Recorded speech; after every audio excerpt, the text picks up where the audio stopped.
Bismillah. Qala al-muallifu rahimahullah. لا تقل رحمه الله. Ma'ziratan. حفظه Bismillah. Qala al-muallifu hafizahullah. Wa fi hadha as-siyaqi karimi faidatani huma al-ula ismatu atba'il wahyina minal kufri. Qala Ibnu Katsir rahimahullah, yani anna al-kufra ba'idum minkum wa hasyakum min. Fa inna ayatillahi tunzalu ala rasulihi lailan wa naharan wa huwa yatluha alaikum wa yuballighuha ilaikum. حسبك. بسم الله الرحمن الرحيم. الحمد لله رب العالمين وصلى الله وسلم وبارك على عبده ورسوله محمد وعلى آله وصحبه أجمعين. أما بعد، رب اشرح لي صدري ويسر لي أمري واحلل عقدة من لساني يفقه قولي. قال المصنف حفظه الله تبارك وتعالى الشيخ عبد الكريم رمضان الجزائري: وفي هذا السياق الكريم فائدتان. Dan dalam redaksi ayat-ayat yang terdapat di atas ada dua poin, yaitu ayat yang dibacakan di atas. Allah berfirman dalam surah Al-Imran pada ayat 100 dan 101, ya ayyuhalladzina amanu, wahai orang-orang beriman, in tuti'u fariqan minal ladzina utul kitaba, sekiranya kalian tunduk patuh mengikuti orang-orang ahli kitab, yaruddukum ba'da imanikum kafirin, maka mereka akan mengembalikan kalian setelah kalian beriman menjadi orang-orang yang kafir, memurtadkan kalian setelah kalian beriman. Wa kaifa takfurun, bagaimana kalian itu akan dapat kafir? Wa antum tutla alaikum ayatullah, bagaimana kalian akan murtad sementara kalian senantiasa dibacakan atas kalian kitab Allah, ayat-ayat Allah Subhanahu wa taala. Wa fikum rasuluh, bagaimana kalian murtad sementara Rasul ada di tengah-tengah kalian. Wa man ya'tasim billah, barang siapa yang berpegang teguh dengan Allah, faqad hudiya ila siratin mustaqim, sungguh dia telah ditunjuki ke jalan yang lurus. Pada ayat di atas terdapat dua faidah. Yang pertama, ismatu atba'il wahyaini, terjaganya orang-orang yang mengikuti dua wahyu ini, minal kufri, dari kekufuran. Karena Allah mengatakan wa kaifa takfurun, bagaimana mungkin masuk akal logika kalian kafir sementara dibacakan kepada kalian kitabullah. Dan inilah dia Quran. Wa fikum rasuluh, dan di tengah-tengah kalian ada rasulnya. Itulah sunnah beliau. Ya, arti wa fikum lain dengan wa ma'akum. Wa ma'akum dengan jasad beliau. Tak mungkin Nabi menyertai umatnya sampai hari kiamat, karena Nabi makhluk sebagaimana kita. Karena itulah Allah mengatakan wa fikum, dan di tengah-tengah kalian. Rasuluh, ada rasulnya. Kata-kata wa fikum bisa bermakna ya diri beliau SAW, ya, dengan sunnah yang beliau terapkan kepada umat, dan bisa bermakna sunnah beliau tanpa diri beliau. Bagaimana kalian akan dapat dikufurkan, dikafirkan oleh orang-orang, ya, sementara kalian mengikuti dua wahyu ini, Al-Quran dan sunnah. Wa hasyakum, qala Ibnu Katsir rahimahullah, Ibnu Katsir berkata, yakni anna al-kufra ba'idun minkum wa hasyakum min, sesungguhnya kekufuran itu jauh dari kalian dan tak mungkin. Fa inna ayatillahi tanzilu ala rasulihi lailan wa naharan, sesungguhnya ayat-ayat Allah Subhanahu wa taala turun kepada rasulnya siang dan malam. Wa huwa yatluha alaikum, dan dia terus bacakan kepada kalian. Wa yuballighuha ilaikum, sampaikan kepada kalian. Dan ini menunjukkan bahwasanya yang paling dahsyat mengantisipasi kaum muslimin dari kemurtatan adalah iman. Ya, iman kepada dua wahyu ini, memahami kandungannya, mengamalkan isinya, berpegang teguh dengannya. Ini yang akan dapat menyelamatkan seseorang daripada kekufuran. Artinya kalau kita bertanya kenapa ada orang-orang yang murtad setelah Islam, jawabannya karena Islamnya tak kokoh. Ya, karena Islamnya dia tidak mengamalkan apa yang terdapat dalam dua wahyu, Quran dan Sunnah. Bahkan dia mungkin tidak tahu apa yang terdapat dalam dua wahyu tersebut, Quran dan Sunnah, kecuali hanyalah sekedar pengetahuan yang sederhana. Sebagaimana anak-anak TK itu tanyakan, apa kitab sucimu? Dia mengatakan Quran dan selesai. Siapa nabimu? Rasulullah Muhammad, dan selesai. Pengetahuan sederhana. Dia tak tahu apa isinya. Bagikan orang yang kemana-mana dia bawa kompas yang begitu mahal, kompas yang tak akan mungkin tersesat orang ketika menjadikannya menjadikannya sebagai panduan. Tapi dia tak paham bagaimana menggunakan kompas, tak paham membaca bagaimana kompas tersebut, bagaimana meletakkannya, dan orang ini akan tersesat. Demikian juga lah orang-orang tersesat daripada Islam, murtad daripada Islam karena tak paham dua wahyu tersebut. Quran hanya dipahami kitab suci, yang dijunjung tinggi-tinggi, diambil keberkahan padanya, sebagaimana kita sebutkan kemarin, dijadikan sebagai mantra-mantra, nakut-nakuti anjing, nakut-nakuti hantu. Itu yang mereka pahami dari Al-Quran. Sebagian dijadikan jimat. Hanya itu pemahaman mereka terhadap Quran. Pemahaman terhadap Nabi hanya sekedar setahun sekali dibahas. Bagaimana Nabi Muhammad SAW dilahirkan, bagaimana sepak terjangnya sepintas sekilas, tak pernah tuntas. Subhanallah, bagaimana mungkin orang-orang seperti yang selamat daripada kufuran? Yang selamat daripada kufur adalah yang hari-harinya mempelajari apa yang terdapat dalam kedua wahyu ini.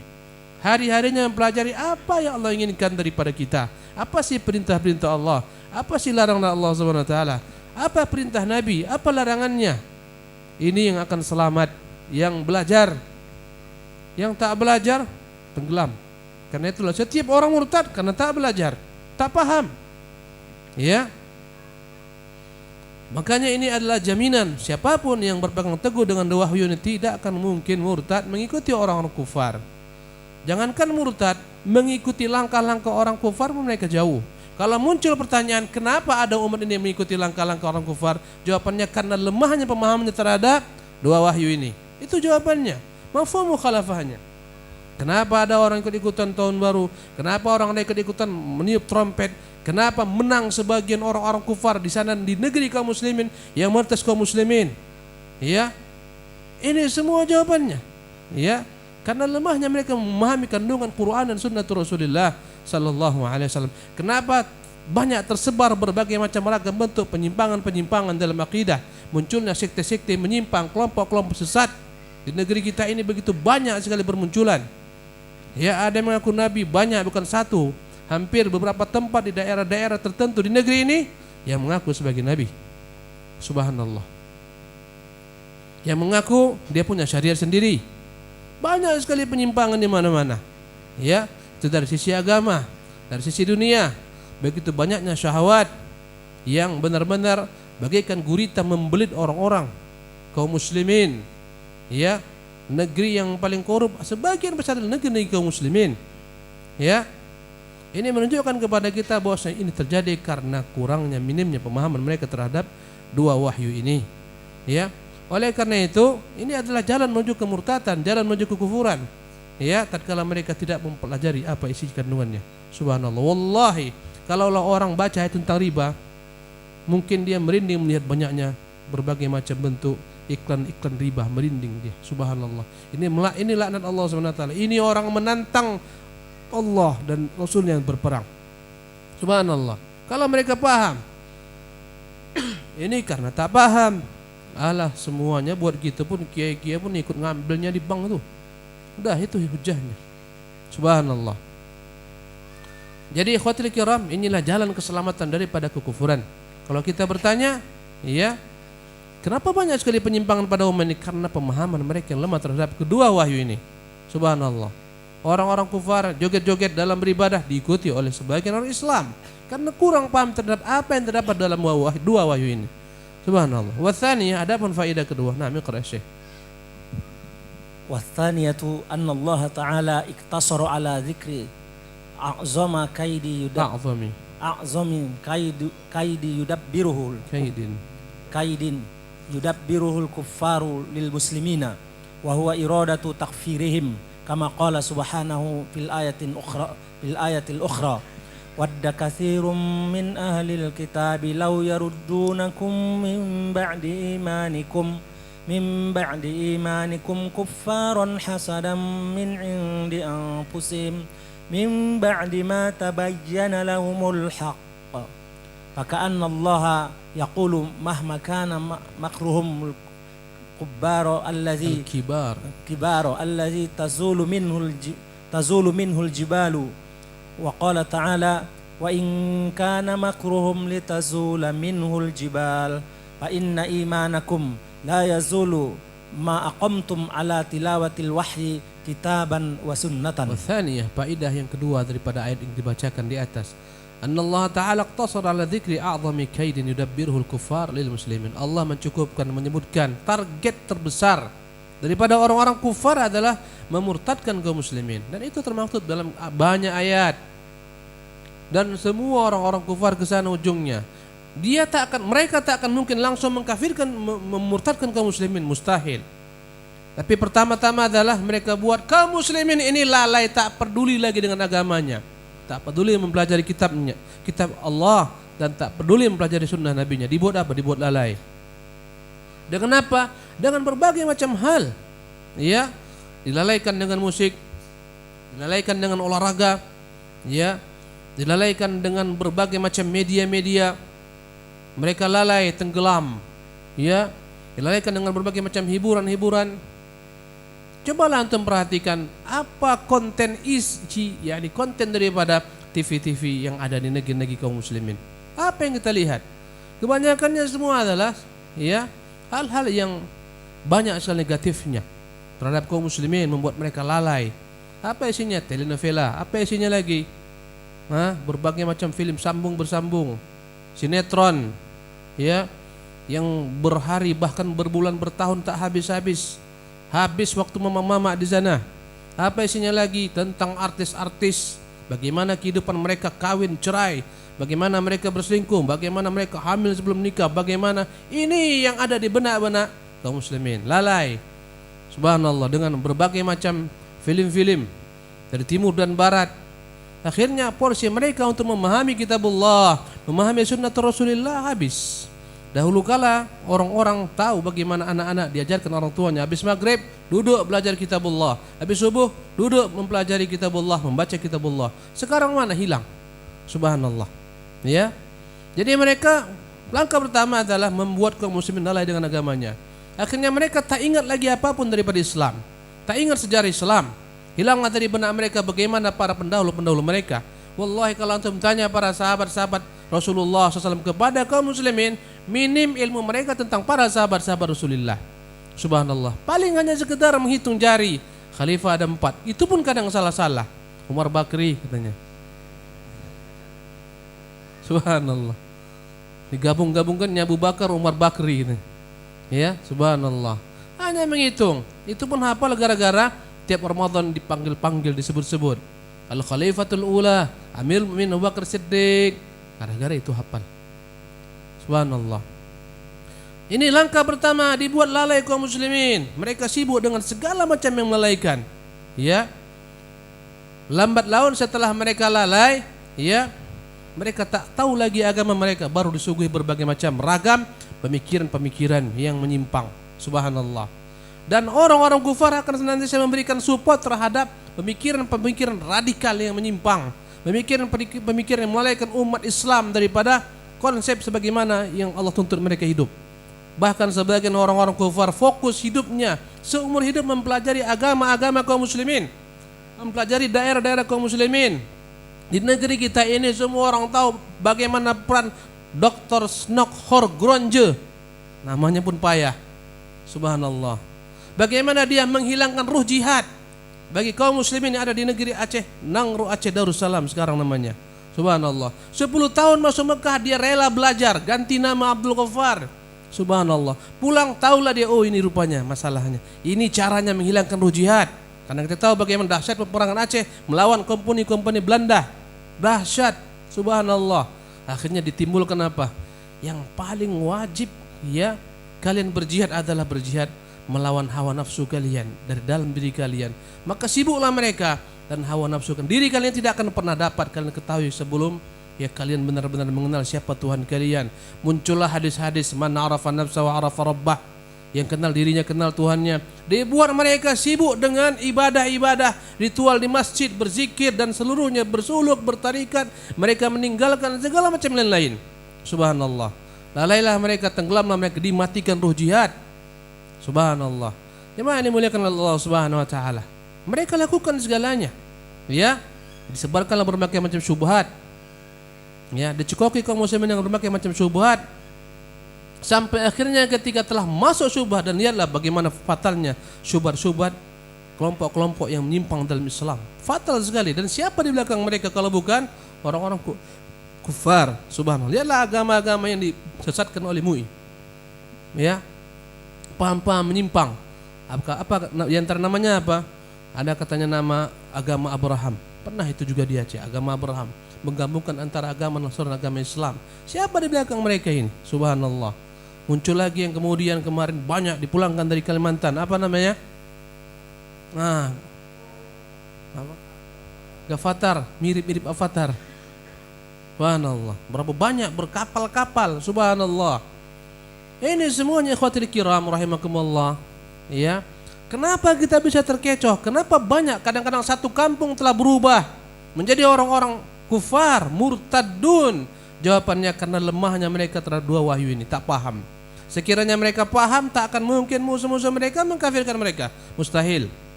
Ya. Kembali kepada yang dikatakan oleh Syekh Abdul Malik Ramadhani Jazairi. Maka Allah Ta'ala iqtasara ala dzikri a'zami kaidin yudabbirul kufar. Allah hanya mencukupkan ya target terbesar dari keinginan orang-orang kufar, yaitu ya terhadap orang Islam, wa huwa iradatu takfirihim. Targetnya adalah keinginan untuk mengkafirkan mereka, memurtadkan mereka, atau membuat lupa agama mereka, atau sebelum sampai kepada takfir menganggap semua agama itu sama. Ini paham apa namanya? Pluralis. Semua agama sama. Dahulu kala pernah anak saya dapat hadiah, ya, entah dari mana dapatnya, mungkin pas ada acara lomba-lomba peringatan 17 Agustus dibagi-bagi hadiah. Saya lihat di sampulnya, intinya apa? Semua agama baik, semua agama sama, semua agama menuju Tuhan, tak ada yang jelek. Subhanallah. Ini bahaya sekali. Ya, akhirnya di benak seluruh kaum muslimin, tak ada masalah, sama semua agama baik itu, tak ada beda antara Islam, Nasara, Yahudi, Konghucu, semua sama. Dan ini hanya disuntikkan virusnya kepada kaum muslimin. Subhanallah. Dan para pakar-pakarnya, profesor-profesor doktornya itu hanya mengoceh di hadapan kaum muslimin. Subhanallah. Dan kita tak perlu heran melihat jika ada dai-dai yang dianggap kiai, dianggap memiliki macam-macam hal. Gak usah heran ketika mereka berpidato daripada satu gereja kepada gereja lain, gereja ke gereja lain, turut bersama-sama menghadiri hari raya, perayaan hari raya mereka. Tak usah heran. Subhanallah. Ya. Diajak kaum muslimin masuk ke rumah ibadah mereka. Ya, bahkan terkadang wallah disuruh mereka mengucapkan berbagai macam salawat-salawat di rumah-rumah ibadah mereka dengan lantunan lagu-lagu dan seterusnya. Dan mereka menganggap inilah toleransi dalam beragama. Wallah, ini bukan toleransi, tapi ini adalah lunturnya keislaman seseorang. Subhanallah.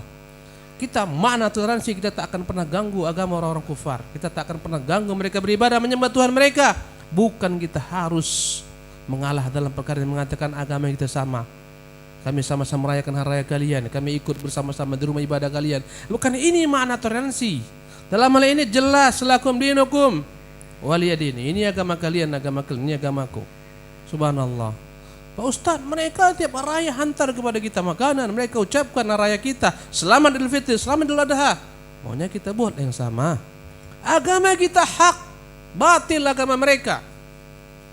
Ketika kita mengatakan selamat hari raya kalian, sama kita mengatakan selamat menyembah Tuhan selain Allah Subhanahu wa taala. Selamat punya Tuhan yang beranak, selamat punya Tuhan yang memiliki istri. Itu konsekuensinya. Subhanallah. Ini semua dampak daripada tak memegang dua wahyu tersebut. Maka kata beliau, kama qala subhanahu fil ayatil ukhra, dalam ayat lain Allah menyebutkan, wadda katsirun min ahli kitab. Banyak sekali keinginan orang-orang ahli kitab, Yahudi, Nasara, lau yaruddunakum min ba'di imanikum kufaron. sekiranya mereka mampu memurtadkan kalian selagi kalian beriman. Lihatlah bagaimana Yahudi dan Nasara bertolong-tolongan di Palestina sana. Bertolong-tolongan mereka. Subhanallah. Siapakah yang membuat Yahudi bercokol di negeri Palestina kalau bukan tuh orang-orang Nasara? Mereka bertolong-tolongan. Ya. Yaruddunakum min ba'di imanikum kufaran. Dan saya memiliki seorang teman dari Palestina, dia menceritakan waktu bersama-sama kita di Jamiah bagaimana orang-orang Yahudi di negeri Palestina banyak-banyak menyebarkan bioskop-bioskop, dalamnya semua film-film porno, merusak pemikiran kaum muslimin. Subhanallah. Jadi ini yang mereka lakukan, hasadan min indi anfusihim, karena merasa iri dari diri mereka, iri terhadap kebaikan kaum muslimin. Iri mereka kaum muslimin menyembah Tuhan yang satu. Iri kepada kaum muslimin yang mengakui semua nabi dan rasul. Iri terhadap kitab suci kaum muslimin yang tak pernah mencela seorang nabi pun, menjunjung tinggi semua nabi, menempatkan para nabi pada tempatnya. Subhanallah. Iri kepada persatuan kaum muslimin. Wallahi yang tak dimiliki orang-orang kufar, kiblat yang menyatukan mereka tak ada. Tak ada kiblat mereka. Tapi kaum muslimin, wallahi haji tiap tahun itu merupakan pemersatu yang paling kuat di seluruh diri kaum muslimin. Maka orang-orang kufar tak akan mungkin berani berperang melawan kaum muslimin mengatasnamakan agama. Tidak, tak akan mungkin berani. Karena itulah mereka telah memecah belah bangsa-bangsa kaum muslimin. Ini perekat yang paling kuat, satu kiblat. Lihatlah bagaimana haji ikhwatil kiram. Semua umat Islam dari segala macam penjuru dunia, apapun warna kulitnya, bangsanya, bahasanya, semua kita bersaudara. Ini ikatan yang paling kuat. Subhanallah. Yang membuat banyaknya tumbang orang-orang kufar, orang-orang Eropa, bangsa-bangsa penjajah Inggris, ya, dan sekutunya Amerika, ya, Prancis, Spanyol, Portugis, yang membuat mereka gagal menghadapi kaum muslimin karena persatuan mereka, kekuatan mereka, kiblat mereka yang satu. Subhanallah. Jemaah yang dimuliakan Allah Subhanahu wa taala, ini tak ada pada mereka, mereka iri. Ya. Antum melihat bagaimana dahsyatnya Islam. Antum melihat bagaimana ribuan, bahkan mungkin puluhan ribu orang-orang sekali perintah istau. Istau. Sebentar langsung mereka membentuk saf. Allahu Akbar. Tak pandang lagi siapa kiri siapa kanan, langsung berbaris. I'tadilu, mungkin hanya hitungan menit, mungkin 1-2 menit ditegakkan salat. Subhanallah. Patuh pada satu imam. Allahu Akbar. Ya. Maka jangan pernah mencoba-coba cari perkara dengan menyebutkan tentang Islam. Jangan. Karena itu mereka tahu dampaknya. Berapa banyak peperangan salib dengan kaum muslimin menghadapi kebuntuan. Tak mungkin. Karena itu mereka buat strategi yang lain. Ya, bagaimana strateginya? Mengkaburkan Islam, mengkaburkan akidah kaum muslimin, memberi motivasi kepada kelompok-kelompok yang menyimpang dalam Islam dan seterusnya. Subhanallah. Min ba'di ma tabayyana lahumul haq, kehasadan ini, kecemburuan ini, keirian, kedengkian ini setelah datang kepada mereka petunjuk kebenaran bahwa Muhammad adalah nabi yang benar, Islam adalah agama yang benar, agama penutup para nabi. Karena keirian, kecemburuan mereka, nabi tersebut bukan dari bangsa Arab, bukan daripada bangsa yakni bangsa Bani Israel. Nabi tersebut bukan dari Yahudi dan bukan dari Nasara. Subhanallah. Faka'anna Allah yaqulu, seolah Allah mengatakan, mahma kana makruhumul kibaru alladhi tazulu minhul jibalu, sedahsyat apapun tipu daya mereka, makar mereka, walaupun dengan makar mereka itu ibaratnya gunung bisa hancur, ya. Wa in kana makruhum litazula minhul jibal, kata Allah dalam surah Ibrahim ayat 46, walaupun tipu daya mereka begitu dahsyatnya bersatu padu tolong menolong, yang mana tipu daya tersebut bagikan gunung, yakni gunung-gunung pun hancur dengan tipu daya mereka. Fa inna imanakum la yazul, iman kalian tak akan pernah hilang. Ma aqamtum ala tilawatil wahyi kitaban wa sunnah, selama kalian terus-menerus konsekuen mengamalkan dua wahyu tersebut, membaca dua wahyu tersebut, Quran dan sunnah. Dan ini yang hilang daripada kaum muslimin. Ini yang hilang. Quran kalau enggak ada peringatan tak dibaca. Quran kalau bukan ada acara kematian tak dibaca. Ya. Quran hanyalah sekedar untuk diambil keberkahannya saja. Kadang keberkahan mereka ambil keberkahan mushaf. Mushaf dijunjungkan di atas kepala, mushaf dicium berulang-ulang, mushaf dipegang seperti ini, hadap membawa Quranul Karim. Ya, hanya sampai pada tingkat itu. Padahal wallah bukan itu yang Allah inginkan daripada kita. Subhanallah. Kadang-kadang dijunjung tinggi-tinggi di atas kepala, disumpah dengannya dan seterusnya. Wallahi bukan untuk itu Quran Allah Subhanahu wa taala turunkan kepada kita. Untuk nakut-nakuti hantu, untuk buat jimat. Pernah ada sel Quran kecil segini. Segini Qurannya. Segini. Subhanallah. Ini untuk apa Quran? Tak bisa dibaca. Kaca pembesar pun mungkin payah, mikroskop baru mungkin. Subhanallah. Ingin diambil apanya? Ya, jadikan sebagai zimat dan seterusnya. Ini yang dipahami kaum muslimin. Subhanallah. Maka tak duduk akidah, tak duduk wahyu dalam diri kaum muslimin. Ini yang membuat mereka terkebelakang, terjajah oleh musuh-musuh mereka. Maka ini yang harus dikembalikan. Ibaratnya sakit telah kita tahu nih sakit kita. Sakitnya kita karena kita tak mengamalkan dua wahyu ini sebab sakitnya kita. Membuat kita lemah, digerogoti oleh orang-orang kufar karena kelemahan kita. Subhanallah. Maka bukanlah benar ketika kita nantang-nantang orang kufar untuk berperang selama kita belum memperbaiki diri kita, menyiapkan bekal kita.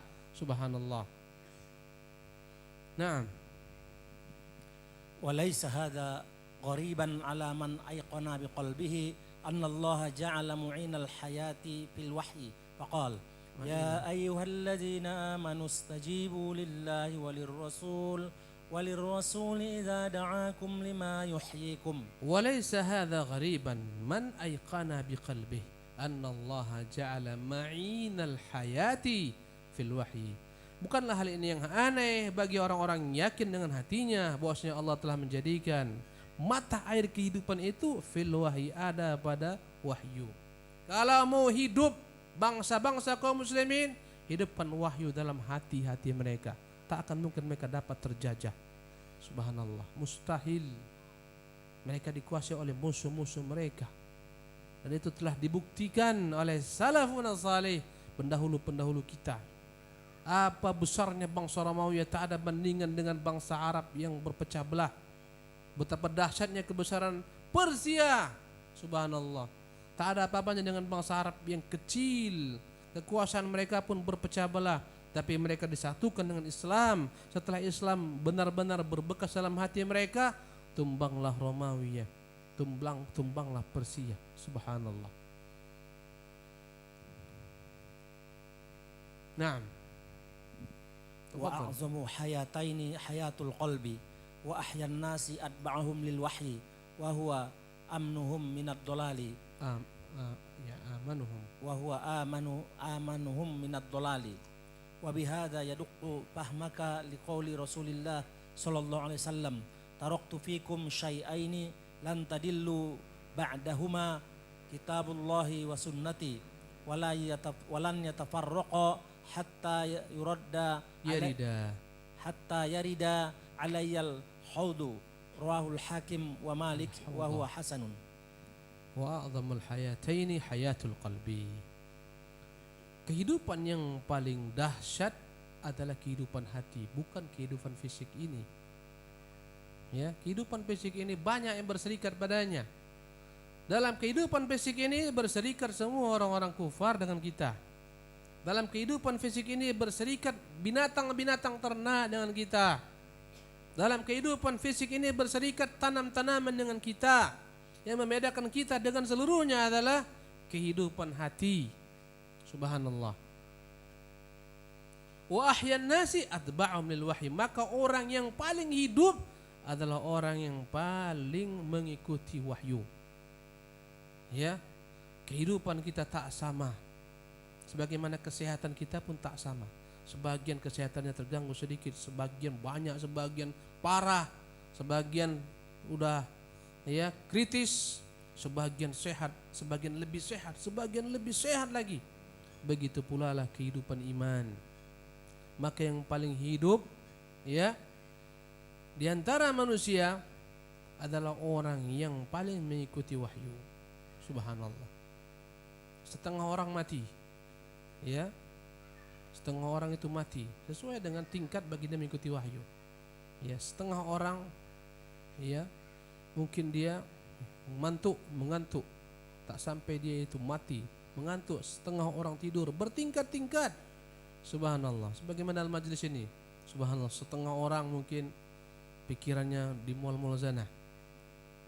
Ya, mungkin setengah orang sibuk dengan WhatsApp-nya, pulang balik. Setengah orang mungkin sibuk dengan Facebook-nya. Ada enggak yang melaku barangku hari ini? Subhanallah. Setengah orang dengar tapi melamun. Ya, setengah orang dengar tapi sambil ngantuk.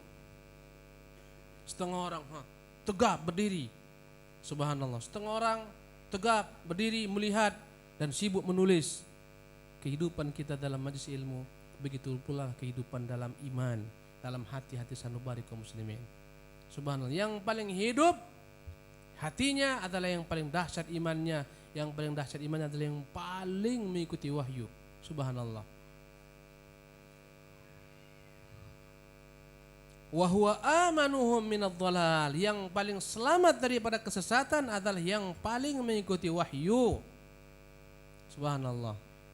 Yang mengikuti wahyu yang paling selamat dari kesesatan. Setiap orang punya potensi tersesat. Dan jalan kesesatan itu ada yang telah berjalan jauh, tersesat, mungkin berhari-hari, payah kembali. Ada yang mungkin tersesat 1 langkah, ada yang 2 langkah, ada yang 3 langkah, ada yang 4 langkah, sehingga dia gampang kembali. Tiap orang punya potensi untuk tersesat. Subhanallah. Ya, semakin orang mengenal wahyu, mengikuti wahyu, semakin kecil peluang dia tersesat. Subhanallah.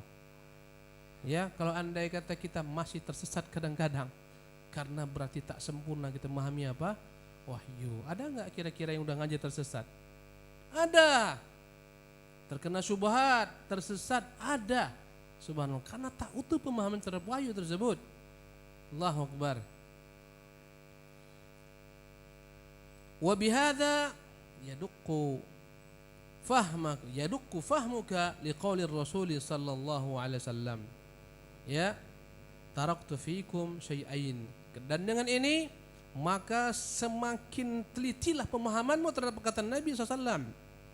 Taraktu fikum, semakin dalamlah pemahaman terhadap sabda Nabi SAW. Taraktu fikum syai'ain. 2 perkara aku tinggalkan kepada kalian, lan tadillu ba'dahuma. Tak akan mungkin kalian tersesat selama-lamanya. Setelah kedua hal ini ada bersama kalian. Kalian pegang, kalian pelajari, kalian amalkan, kalian dakwakan manusia. Kitab Allah wa sunnati. Yang pertama adalah kitab Allah, yang kedua adalah sunnahku. Walan yatafarraqu, dan kedua ini tak akan dapat pernah berpisah. Tak akan dapat dipisah-pisahkan Quran dan sunnah. Sebagaimana orang-orang Quraniyun atau kita menyebutnya ingkarus sunnah, yang mengatakan Quran itu yang sempurna, hadis itu banyak macam-macamnya, ada yang palsu, ada yang tak palsu. Karena itulah tak baik kita mengikuti hadis itu. Ya, kalau kita mau selamat ikuti Quran saja. Karena itulah mereka tolak hadis-hadis, dan orang bertingkat-tingkat dalam menolak hadis Nabi. Ada yang menolak seluruh hadis, ada yang menolak sebagian hadis. Subhanallah, bertingkat-tingkat mereka dalam menolak hadis. Intinya semua mereka tersesat.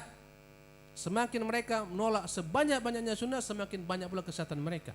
Subhanallah. Ada yang menolak hadis-hadis ahad dalam bab akidah, mereka tolak. Subhanallah.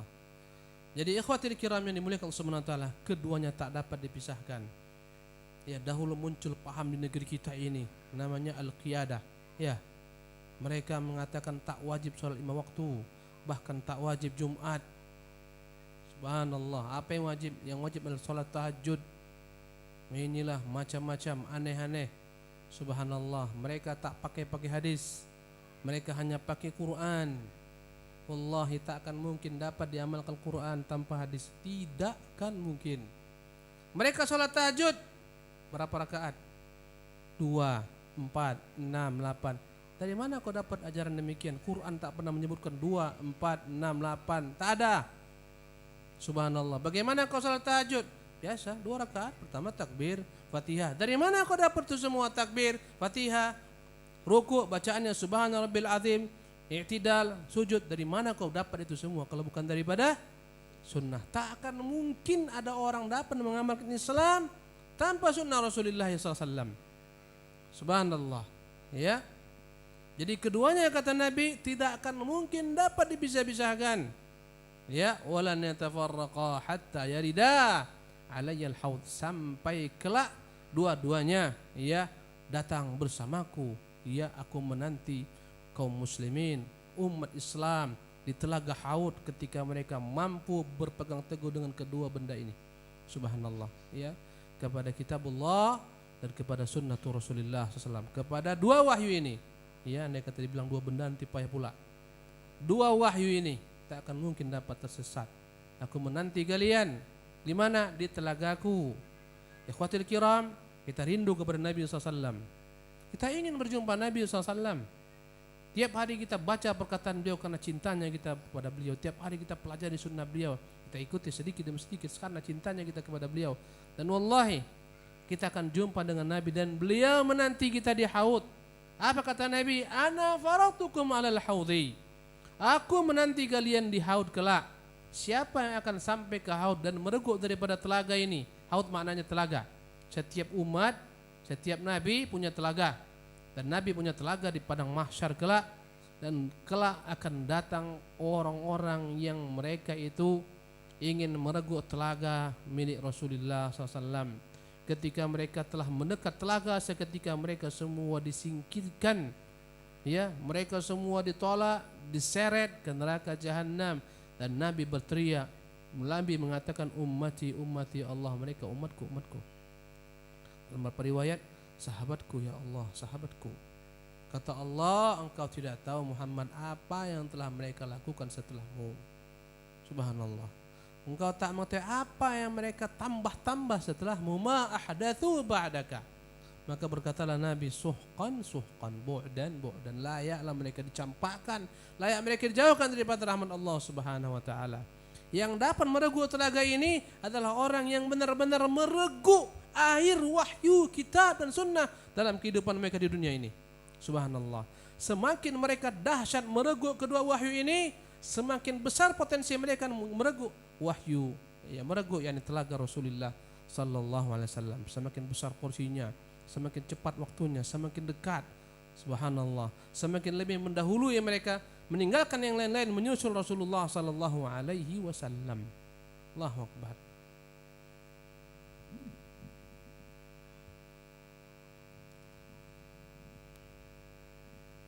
Hadis ini adalah hadis yang dikeluarkan Imam Hakim dan Malik, dan hadis ini adalah hadis yang hasan.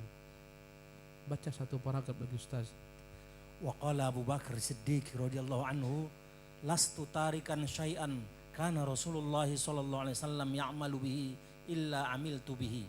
Fa inni akhsha in taraktu syai'an min amrihi an azigu. An aziga. Qala Abu Bakr As-Siddiq, berkata Abu Bakar As-Siddiq radhiyallahu tabaraka anhu, lastu tarikan syai'an, tak akan mungkin aku meninggalkan satu pun perkara kana Rasulullah SAW ya'mal bih, yang diamalkan Rasulullah SAW, illa amiltu bihi, kecuali aku akan lakukan seperti itu pula. Fa inni akhsha, sesungguhnya aku takut in taraktu syai'an min amrihi an azigh, andai kata aku tinggalkan satu perkara beliau aku akan tersesat. Allahu akbar. Dan benar-benar dahsyat bagaimana Abu Bakar mengikuti Nabi SAW. Dia tak peduli siapapun juga. Tatkala orang-orang Arab murtad sebagian besar mereka, dan sebagian daripada mereka enggan membayar zakat, subhanallah, ya, maka Abu Bakar bertindak begitu dahsyatnya. Datanglah ketika itu Umar bin Khattab. Dia berkata, wahai Abu Bakar, mengapa kau perangi mereka? Bukankah mereka mengatakan kalimat la ilaha illallah? Subhanallah. Berkata Abu Bakar, wallahi, ya, akan kuperangi orang-orang yang membeda-bedakan antara kewajiban zakat dan kewajiban salat. Sesungguhnya zakat adalah hak manusia, hak makhluk, dan sesungguhnya zakat adalah merupakan hak Allah Subhanahu wa taala. Ya. Ketika begitu dahsyatnya murtad bangsa Arab, kaum muslimin sebelum Rasulullah wafat, Rasulullah telah menyiapkan pasukan besar menuju Romawi di bawah pimpinan Usamah bin Zaid. Ya, berangkatlah mereka dan mereka berhenti di tepian kota Madinah karena mereka mendengar telah gentingnya karena Nabi SAW.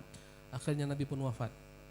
Setelah Nabi wafat, datanglah ketika itu senior sahabat mengatakan, wahai Abu Bakar Siddiq, apakah kau perjalankan pasukan-pasukan ini? Wallahi, kalau kau perjalankan pasukan yang besar ini, sungguh kota Madinah begitu sepinya. Sementara kau melihat bagaimana musuh-musuh memantau dari setiap sudut. Andai kata ditinggalkan kota Madinah ini, niscaya kota Madinah akan habis porak-poranda dengan mereka yang telah memantau bagaimana kota Madinah ditinggalkan oleh kaum muslimin. Jangan perjalankan pasukan Usamah, hentikan mereka. Apa kata beliau? Wallahi, ku hentikan pasukan Nabi yang suruh mereka berangkat, tak berani aku. Allahu Akbar. Kemudian datang senior-senior sahabat berbisik-bisik, kalaupun kau memang paksakan harus keluar juga, kau gantilah jenderalnya. Jenderalnya masih usia belia, 18 tahun, di sana masih ada Talha, di sana ada masih Zubair, di sana bahkan ada Umar dan lain-lainnya. Ganti. Apa kata dia?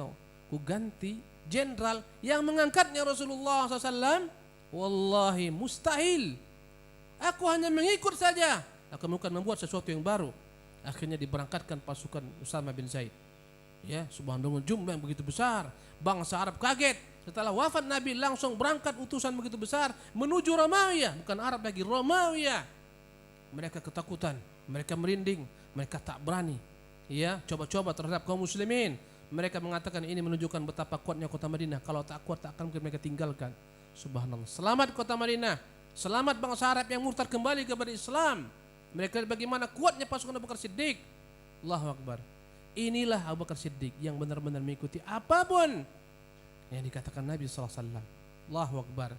Dengan itulah dia dikatakan Siddiq. Dengan itulah dikatakan dia orang yang paling kuat keimanannya. Subhanallah. Pada peristiwa perang Hudaybiyah, pada peristiwa perjanjian Hudaybiyah, ya, ketika tampak begitu merugikan isi perjanjian tersebut, maka datanglah ketika itu Umar kepada Rasulullah. Umar kecewa, ya Rasulullah, bukankah engkau Rasulullah? Iya, aku Rasulullah. Bukankah kita di atas kebenaran? Iya. Bukankah mereka itu musuh Allah? Iya. Kenapa kita harus hinakan agama kita ini? Kenapa kita beri mereka peluang? Ini benar-benar perjanjian merugikan kita. Kita perangi mereka, kita serang mereka, Rasulullah.